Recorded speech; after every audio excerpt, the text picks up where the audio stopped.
Ano ang Ghost Tap? Isang uri ng panloloko na gumagamit ng NFC o contactless payment.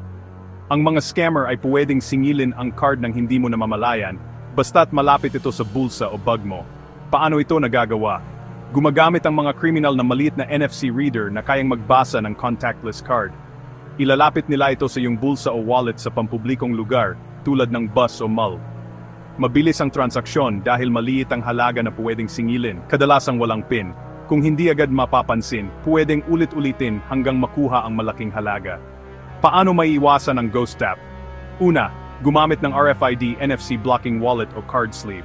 Pangalawa, i-off ang contactless feature kung hindi ito ginagamit. Pangatlo, regular na i-check ang bank statement para sa kahina-hinalang transaksyon. Pangapat, magtakip ng card gamit ang aluminum foil o ilagay ito sa maraming cards. Panghuli, mag-report agad sa bangko kung may hindi kilalang transaksyon.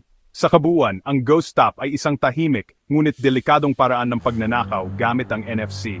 Sa pamamagitan ng wastong pag-iingat, maaring maprotektahan ang sarili laban dito.